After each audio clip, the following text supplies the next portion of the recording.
Erdogan near the end of 2014. And when he made that statement, people, so-called intellectuals around the world, were upset. And they challenged the president. How dare you say this? What is your proof? How can you think like this? This course that we are involved in will show you, will prove to you that he was correct, and will bring you some information that I don't even think that he has privy to in Turkey itself.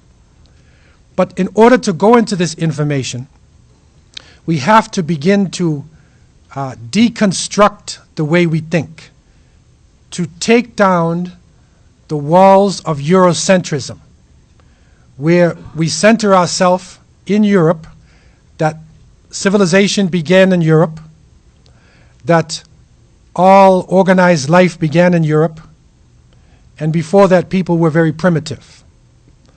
I was shocked to find actually myself as a historian when I traveled to Egypt and I went to Giza, to the Great Pyramid. And then I went up the Nile all the way to Aswan and to Abu Simbel. And during this journey, I found that the ancient Egyptians had reached the heights of civilization from way back. It was 3,200 BC that Menes or Nummer united Upper and Lower Egypt. It was around 3000 that the step pyramids, the step pyramid of Saqqara, just after 3000 was built. An amazing structure. And it was only a few centuries later that we find this huge pyramid in Giza, which is about 2,300,000 blocks of granite. Some of the stones are 20 tons. They chiseled the stones from a granite quarry in Aswan, and they carried them north, and they laid them into position with no cement. When we build a building today and we have our bricks, and we level it and we have our cement, the Egyptians didn't need cement because their cutting was precise. The corners of the pyramid are right angles. All of the elements of modern day physics, engineering can be found within that structure. This is like 2,650 BC. The Greeks only organized themselves in 600 BC, 2,000 years after the pyramids. So if you have a concept that it came from the Greeks, that they were the ones that started math, they were the ones that started geometry, then there's something wrong here.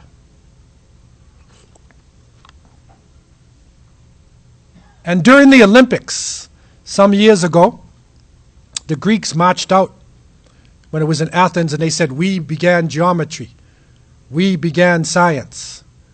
But the early Greeks would not say that, because the early Greeks understood that they got their knowledge from the Egyptians and the Phoenicians who were in Lebanon. They were the ones, this is where they got their knowledge from, and they were not ashamed to actually admit this to the world. And amongst the ancient Egyptians, by the way, there was also Tawheed, because the Pharaoh we know as Fir'aun in the Quran is only one of their leaders. There were many leaders of Egypt, and some of them there's documented evidence about their beliefs. The shahid here is, in Eurocentric thinking, the Greeks, who 600 BC, right, they started everything and gave it to the Egyptians, but when you look at reality, 2,000 years before the Greeks, it was already here. So we have to change around our thinking. And it is the same type of thinking that creates an inferiority complex amongst the Muslims and a superiority complex amongst the other nations, so that today a situation would happen in France, and when French blood is spilt, and it is a tragedy that it's spilt, it is not the same as other people. Why? Where's the outcry when people are dying in other parts of the world? It's Eurocentrism. It's an inferiority complex that we have inherited from the educational system. So this knowledge that we are gaining today is to help us come out of this Eurocentric thinking to a type of Mecca-centric, where we are centered with the prophets, and we center ourselves with the divine knowledge. And so in looking at the spread of Islam in the world, because somebody would say, how can you Muslims have spread Islam? All you people can do is blow things up. How are you involved in science and math and technology? Like, this does not make sense. That's not the people that I know. Okay, where do you get this from? They will challenge you. How can you say this? How does Islam cross more barriers than any other civilization in history? The essence is a tawheed. It is the unity of our understanding of the Creator. Secondly, the unity of human beings, that we unite the human family. We do not distinguish between people's color or their language or their geographical location. Illa bit taqwa. It is taqwa, it is piety and right action, God consciousness, that separates human beings. And so the tawheed of humanity, and also the tawheed of knowledge. This is the concept that Muslims had when they went out. And it became like a competition. And Allah subhanahu wa ta'ala said, يَرْفَعِ اللَّهِ الَّذِينَ آمَنُوا مِنْكُمْ وَالَّذِينَ أُوتُوا الْعِلْمَ دَرَجَاتٍ وَاللَّهُ بِمَا تَعْمَلُونَ خَبِيرٌ. Allah will exalt those of you who believe and those who are given knowledge to high degrees. And Allah is aware of all that you do. The Prophet ﷺ told the believers, seek knowledge from the cradle to the grave. He told them, طَالِبَ الْعِلْمِ فَرِيدَةٌ عَلَى كُلِّ Muslim. Seeking knowledge is compulsory on all Muslims. So when the Muslims went out, they were thirsty for knowledge. Okay, so this is how it came about. They were not a conquering army, slaughtering people, chopping off their heads, burning everything. They were bringing the message of Tawheed to people. Their job that was given to them by the Prophet ﷺ was to take this message to all those human beings who are absent. And so they traveled through the lands. And as they traveled, they encountered amazing things. They encountered storehouses of knowledge. In ancient Egypt, they encountered knowledge from the Romans. Then they went to Iraq, Tigris and Euphrates, the ancient Babylonian societies. They crossed into India and found, amazing wisdom in ancient India. They went to China, to a land that most people never even heard of before, and found the great progress of the Chinese nations. And so instead of destroying all the knowledge, killing all the scholars, they assimilated it. You see, they took it inside. They took it in. It became part of Islamic knowledge, because we see that knowledge is from Allah subhanahu wa ta'ala. So Allah gives knowledge to whom He pleases, and it comes in different forms. And so this was the inspiration that the early Muslims had when they went out traveling across the world. Following this, as the Islamic empires developed, Muslims invested in knowledge. You will see today, one of the reasons why the British, the French, then the Americans, why they reached such a high level in terms of knowledge, is because they invested in it. They put money into the institutions. They saw it as part of their economy, part of their success. And so Harvard University is developed. Yale, great institutions are developed. And it's not just so-called American people, because Americans are immigrants. They are people from different parts of the world who come into a think tank. So they come into the university. The university gives you a scholarship. It gives you research money. And your ability you are able to take, your knowledge and put it into a practical form, and then when you finish that, they will invest in your project. I remember meeting a Muslim brother in the Boston area. He was from Uganda, and he was a nuclear physicist. And you'll see many Muslims like this. He's a nuclear physicist on a high level. But if he leaves America and goes back to his country, he has nothing to do but maybe go into a university and sign papers and grade papers, because there's no systems that are there. But in America, the Americans were smart enough to give him a job. So when you go to Silicon Valley in California, you will find that many of the great IT people in Silicon Valley are actually Muslims. Cape Canaveral. You will see that, go to Texas, you'll see with the achievements being made. Many of them are Muslim. Some are Hindu. Some are from other nations who have bought into the American dream and became part of the system. So this is not hocus pocus. What happened to the Muslims is that the Muslims also developed think tanks. We actually set the pace for the university system here. They learned from us. How was this done? If we go back to the 9th century, you will find in the Abbasid Khilafat, under the Abbasids, Banu Abbas, that many of their leaders, especially one in particular, his name was Ma'mun. Ma'mun, he put special emphasis on knowledge. And so he developed a place that they called it Beitul Hikmah, the house of wisdom. Now the house of wisdom was set up in such a way in Baghdad, and so they would, for instance, they would have a conference on mathematics. So they would put out a reward for any scientist, any thinker in any part of the world who knows something about math. And so probably somebody would come from Egypt.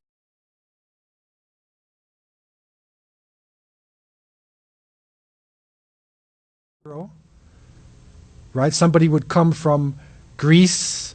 So they would have a think tank. They would have a halaqah. And in that circle would be a Christian, a Hindu, Buddhist, Jew, Muslim, right? Run by the Muslims, financed by the government. And they say, talk about zero. Talk about math. Come up with an advancement. And so they sit together and they reach the concept of zero, which the ancient Egyptians had. I found it in the temple of Saqqara in Egypt, which was built around 2,800 BC or so, 3,000 BC.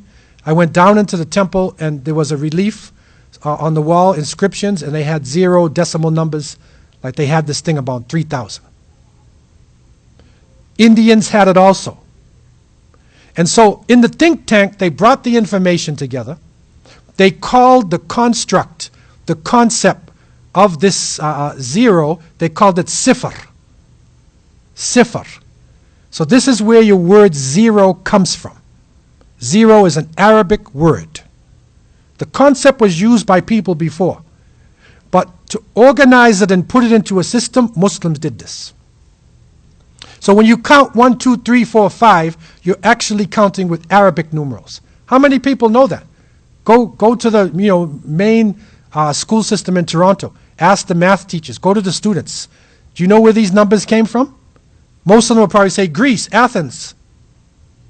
Right? Not knowing they're counting in Arabic.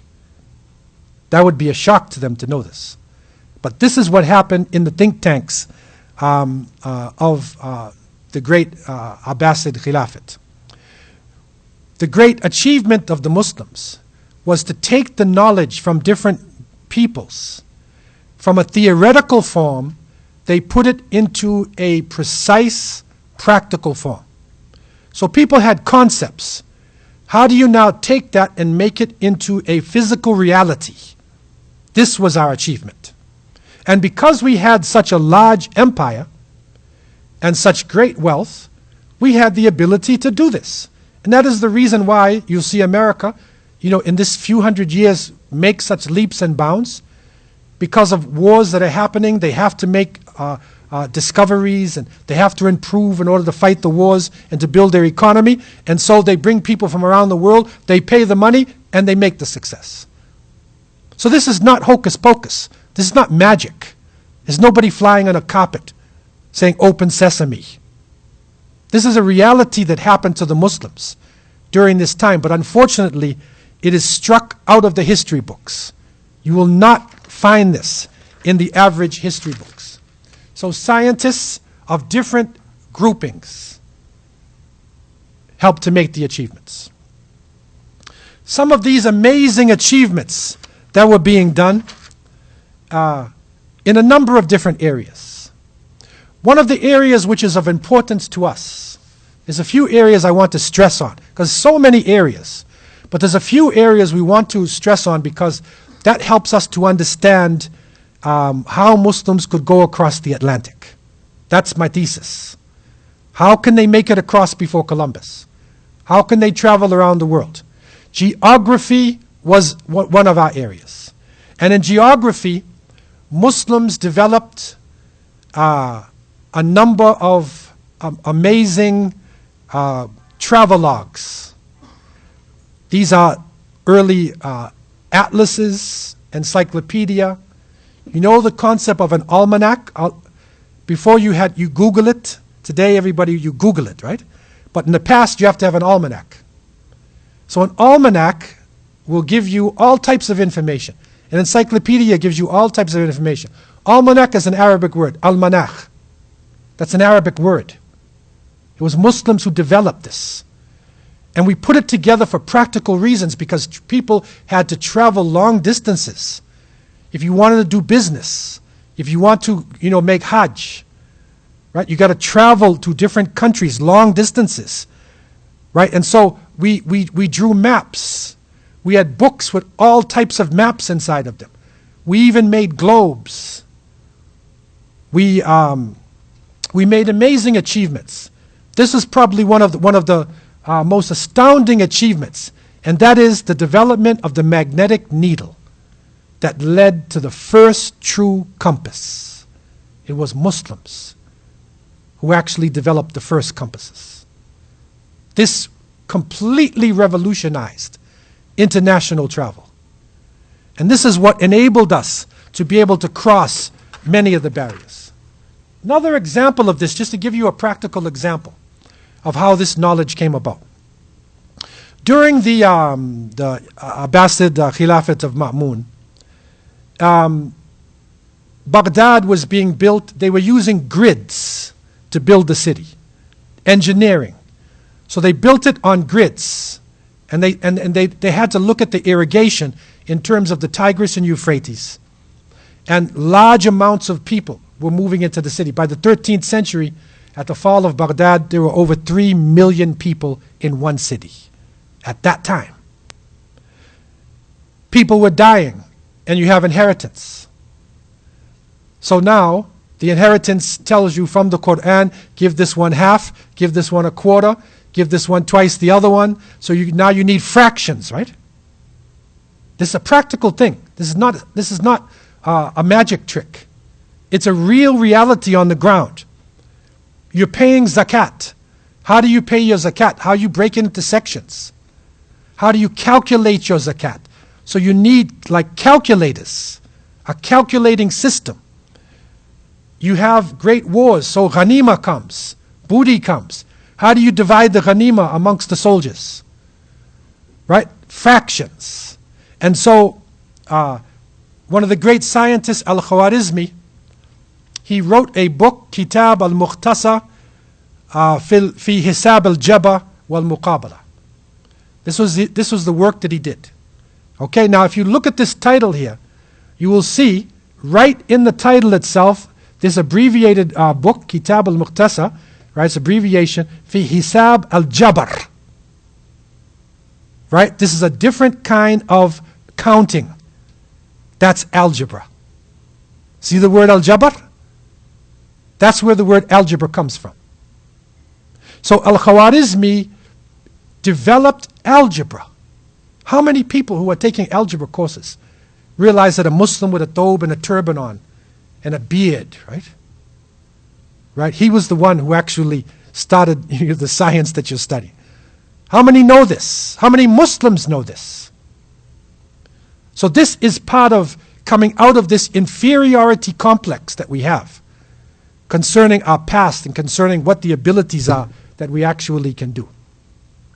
And so, if we look at the sciences that were originated by Muslims, algebra, anesthesia, biology, botany, cardiology, chemistry, which comes from alchemy, right? Alchemia, dermatology, embryology, emergency medicine, geology, metallurgy, modern surgery, modern medicine, modern arithmetic, optics, parasitology, pharmacology, pulmonary medicine, toxicology, urology.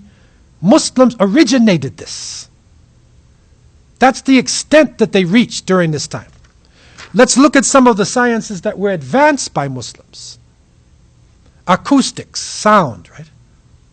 You'll see, we went to a masjid in Spain, in Cordoba.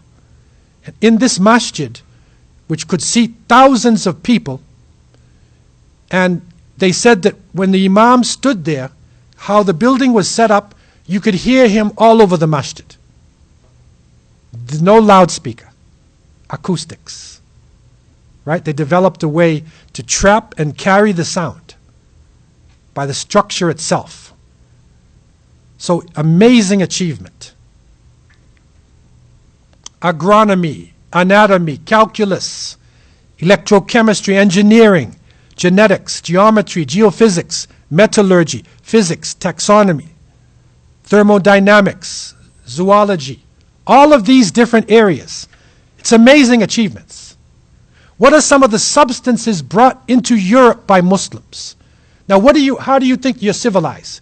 If you go into a hotel room or a house, a high-class house, what makes it civilized?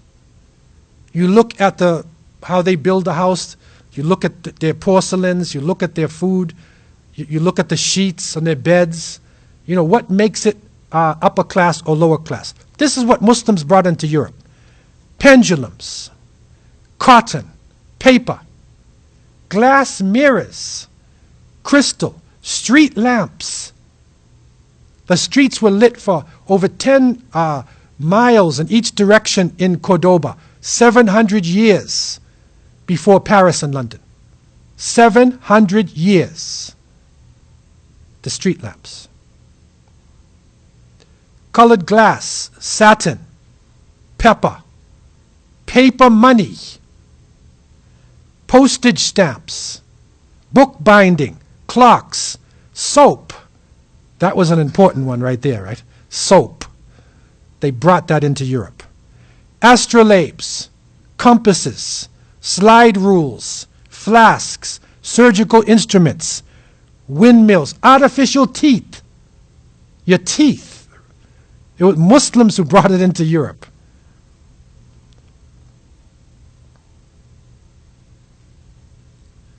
And it continues.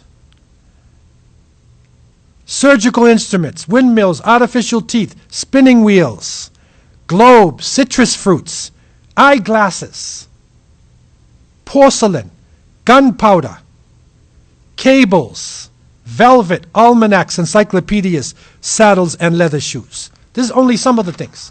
There's hundreds of things. So now, when a person's writing the history of Europe, I want to show you how these great liars, remember, Dajjalun Kadhabun. You got a problem here. The ancient Egyptians had pyramids, and Greece was in a village. So how do you say that you started math? One historian comes along and said, aliens flew down and built the pyramids. You ever heard of that before? They actually wrote this in history books. Aliens came down and built that. It could not be Africans that do that. Right? The aliens came down. What did they do with Muslims in Europe? They Latinized the names. So instead of saying Ibn Rushd, they say Averroes. So if you saw the name Averroes in a book, you think it's like a Latin name or something. His name is Ibn Rushd. He also did Bidayat al-Mujtahid. He was a great, tafsir, fiqh, philosophy. Okay, Avenzoa is actually Ibn Zuhr. Avicenna, this is medicine, right? Ibn Sina. Al-Bitruji, Al-Petragius, right? Al-Haytham, who was a great scientist, Al-Hayzan. Right? Al-Kindi, they left Al-Kindi. Al-Zahrawi, Abul Qasis. Al-Logarithmus, like logarithms, logarithms, right? Al-Khwarizmi. Okay? So this is how they hide the names. Al-Patagnius, Al-Battani, right? Al-Razi, also great. Rasis. See what they do? Jabir bin Hayyan, they say Jabir. Umar Khayyam, they left him Umar. The Spanish even use Umar, as a name. Okay? There's hundreds like this. An American came along and he wrote a book. His name is Walt Taylor. And he recorded in the 1930s approximately 1,000 English words of Arabic origin. These are some of the words that Walt Taylor had inside of his books. Admiral is Amir al-Baha. Admiral, right? Alcohol, alcohol. Alcove is al-Qubba. Algebra, right? Al-Jabr. A logarithm, al-Khwarizmi. There's your almanac, al-Manakh. Amber is Anbar. Arsenal, for those Arsenal supporters in football, I said this in London and they went crazy because Arsenal is Dar es Sina. It's an Arabic word. Arsenal, right? Assassin, that sounds like you Muslims. Assassin, Hashashin, right? Hashashin, that's the word. Is Caliber, Qalib. Camphor is Kafour. Check. Your check to the Bank of Montreal. SEC. It's an Arabic word. When you're writing a check, right? Chemistry from alchemia. Cotton is qutn.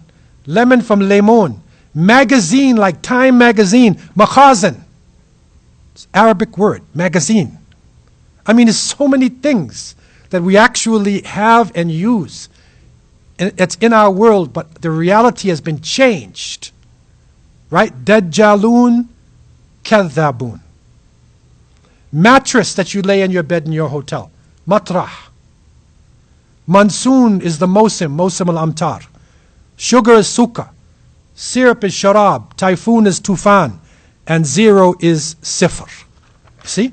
This is just a taste of what the Muslims were doing. And so, there's so much in this area. This is a study in itself, which inshallah one day we could go into in a lot of details. It's an amazing study. For any of you who want to follow this up, there's a work called 1001 Islamic Inventions. And you can go online and you can actually, there's a set of posters and there's a big thick book, 1001 Islamic Inventions. They're in the UK. And you can buy it online and they'll send it to you. And you'll actually see thousands of inventions that are actually done by Muslims. So another area we want to focus on, which is important for our thesis, is astronomy. Because you need to know, which direction you're going in, where you are on Earth. Remember, Columbus was they were trying to frighten people and say the Earth is like a square. If you go to the end of it, you're going to fall off. But that's the story they were telling people.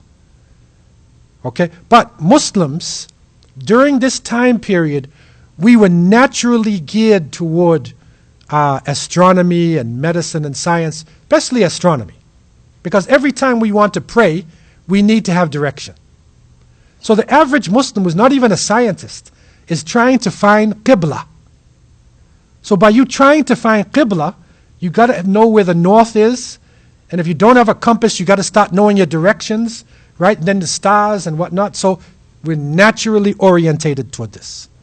Okay? So through this, the Salat and then Hajj, your direction that you're taking, you have to travel from Indonesia, on the oceans to come up. You high in the mountains of Nepal. there. You got to come down the mountains. You got to cross the desert in West Africa, North Africa, and over. How do you do this? So this is where amazing achievements are made. And this is where Muslims took the lead in the world at the time.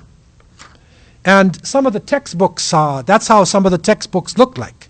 You would see your Arabic writing, right? And then you will see science and medicine and botany, biology with Arabic, right? Many times people think Arabic is only like a holy language. I went to one country and everything they saw in Arabic, they put it up, they said it's like Quran. I said, no, man, you can swear in Arabic, right? Like you can say some bad things in Arabic, right? That's not the Quran. So the science also, and that's something for us, which is actually different, that science was actually being transmitted to different nations through Arabic. It was a language of science. In the same way, we will learn English and we will learn French and German in order that we want to make scientific achievements. This is some of our instruments, the astrolabe, quadrants, sextants, compasses, and many more. This picture I took, I visited the country of Oman, and we went to Muscat, and then I went along the coast to a place called Sur. It's right near the end of Oman, a place called Ras al-Had.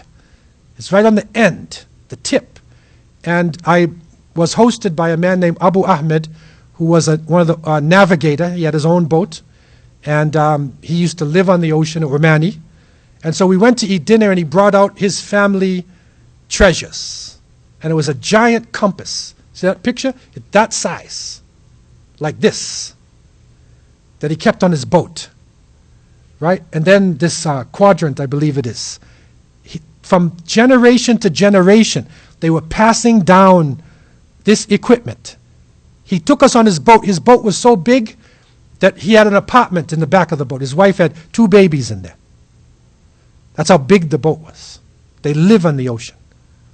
And so this was a natural thing for Muslims to move. Because the question will come to you, how can you cross the Atlantic before Columbus? That you people can't do that. You don't have the ability to do that. But we know that the Omanis had reached, before the time of the Prophet ﷺ, they reached Japan. So they were traveling all around the world. And it was nothing strange. Another good example of this in astronomy is Ma'mun also. He commissioned one of his scientists, Al-Farghani. This is in 830. And he gave him the writings of Ptolemy. Ptolemy is a great Greek scientist in astronomy. So he gave him Ptolemy's writings. And he took that, which was a lot theoretical, because they had astronomy and astrology. So they were looking for power in the stars and magic and all types of things, gods. Right? He took out all of that and he made it into a practical science. And this book written by Al-Farghani became the main authority for astronomy in Western Asia and Europe for 700 years. See that time there? For 700 years. That's the main book. So these are the achievements Muslims were making. We were fully capable in terms of our science, our understanding, our maps, our technology. We were fully capable to travel to other parts of the world, long before Columbus came along. European scientists made great contributions. There's no doubt about it. But this concept that they give of human beings being apes, right, and their back straightens up, when they reach Europe, they're suddenly straight. Right? This is the opposite of reality. It's the opposite of reality. People were already in major civilizations, right, before Europe actually came, out of its, dark ages. That's the reality of our story, not his story. In his story, they would have the rest of the world as the apes. But in our story, we know that human beings come from, great scientists came from all different societies. Okay? Some of the books, if you want to do some personal research, and we'll make this information available. But some of the books is K. Ajram, The Miracle of Islamic Science. These are books you can get right now. S.E. Al-Jazairi, there's an Algerian scholar in London, Al-Jazairi, everybody calls him Algerian. He has written a number of really good books. He's active right now. He has a place called Beit al-Hikmah Press, right in London. He did a book called The Hidden Debt to Islamic Civilization. Big, thick book showing all the achievements Muslims made. The golden age of decline of the Islamic civilization. He showed how we went down also. You can get his books online at the Beit al-Hikmah Press.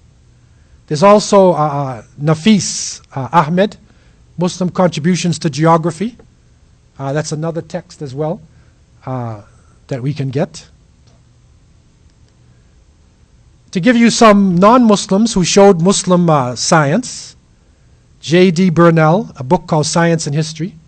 That's MIT, Massachusetts Institute of Technology. He recognized Muslims. Sayyid al-Nasr, Science and Civilization. That's also a really good book. Okay, J. Sutton, Introduction of History of Science. There's Walt Taylor, Arabic Words in English, published by the Oxford Press. These are some of the texts that you can do your own private research. We are starting like this to set the groundwork for the journeys across the ocean. Before you go across there, your mind has got to be prepared, because otherwise we'll never believe that we can do this, right? We'll never believe we can do this. Okay, so this is part of the groundwork. Before we end today, are there any questions anybody has? General questions anybody has concerning anything we've covered today? The class we have a formal setup, but it is set to be a workshop. So you can feel free to ask questions and whatever you want when the time comes. So the floor is open. Yeah. So what did Tayyip Erdogan base his statement on, if you don't mind? Tayyip Erdogan, what did he base it on? We will see in the next period. We're going to go into more details. There are actually maps in the Topkapi Museum done by a man named Piri Reis in 1517. He presented these maps to the Sultan of the Ottoman Empire. And it shows maps of America, detailed maps. So Turks have this right now in Topkapi Museum. I'm going to show you a picture. Next class, inshallah, I'm going to show you a picture of his map. So the Turks actually have this information in the Topkapi. So he must have heard a lecture or ran into some of their scientists. They know about this. Okay, and he's bold enough to say it to the world. But so this is a very important bit of knowledge to understand. And again, this is part of our understanding. We need self-worth now, right? We need to value ourselves. We don't value ourselves. And we need to value our people and our histories, and not to look down upon ourselves. Question.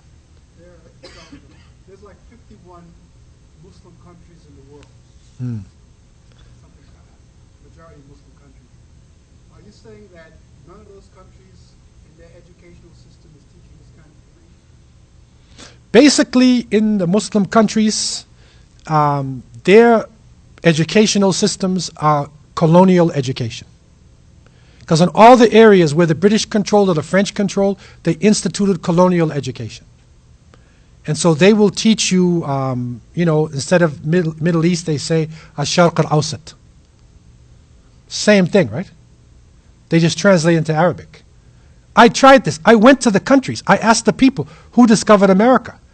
In many countries, I went to 61 countries, right? And I asked the people. And they said, Christopher Columbus.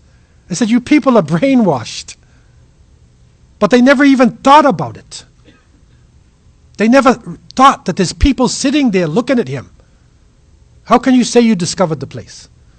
So the educational systems, there are some countries now who are actually controlling their curriculums, and they're changing the curriculum. But you'll see many Muslim countries up until now, their curriculums are controlled by Western countries. You'll see it when you try to go into education. It's shocking, but that's the reality. What about from the religious point of view? From the religious point of view, unfortunately, our scholars, because of the colonials, they reacted and they went into a cocoon.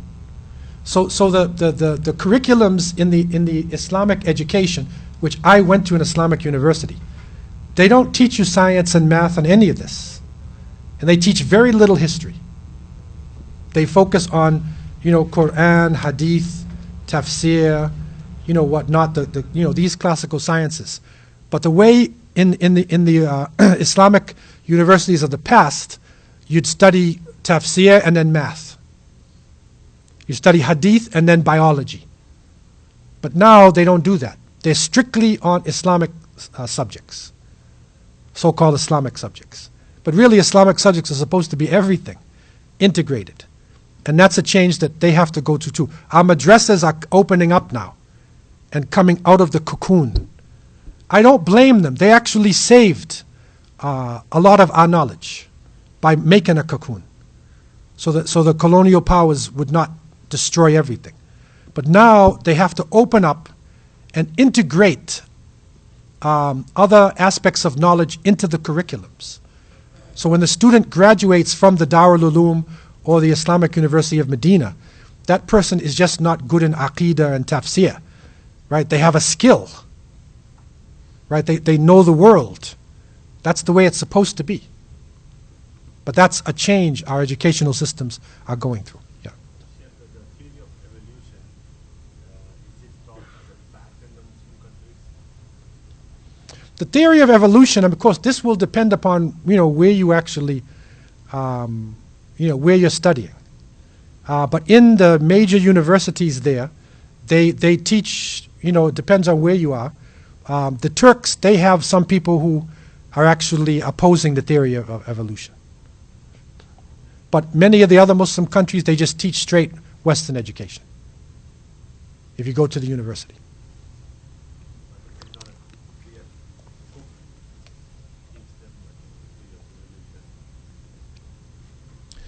In the Islamic universities, they won't even teach science like that. They don't even go near it. So there's no theory of evolution anyway. And the ones who go into science, they are saying this is science. It's something they have to come out of. But it's an inferiority complex that we don't have to accept all of the kufr. Because Darwin never proved that one species could turn into another species. He never proved that. He only proved that the species changes according to the climate. Like the fur gets thicker and whatever, but he never said a chicken turns into a monkey. Right? He could never prove anything like this. But this is part of our inferiority complex, coming out of that system, and really having our own alternative system. Okay? Any other general questions anybody has? Yeah. When we were growing up, we used to be taught about names that you mentioned, like Ibn Sina and Ibn Haytham al-Khwarizmi, that they are people who started science, and we were told also that their writings and their work is preserved in Western museums even, and it's not allowed to be borrowed, things like that. But lately, in the last decades or more, Yeah. in the Middle East, education is, like you mentioned, is being focused towards Eurocentric, Mm. and they are planting, how did you call it, inferiority complex, so that even the younger generation is focusing toward learning new languages or Western languages. And That's right. that Where did you study at? way. In Kuwait, right. You see, some of our institutions, have individuals who studied in the West and went back, right? And they can break this down. They might not, be sanctioned by the curriculum, but they do it for the students. So that's how it's changing. The battle now going on is with the curriculums. Who controls the curriculums? And it's literally, a struggle that's going on as to who actually controls. Because the one who controls the educational system, in a sense, is part of the mind of the students, the direction of the mind of the students. You see, so that is a struggle that is happening right now right across the board, in the Muslim world. Okay, any other final questions? So inshallah, next week we will continue on into this journey of discovery, the real discovery of our story and not his story. Billahi tawfiq, wa sallallahu ta'ala Sayyidina Muhammad wa alihi wa sahbihi wa barak wa sallam. Wa salamu alaikum wa rahmatullahi wa barakatuh.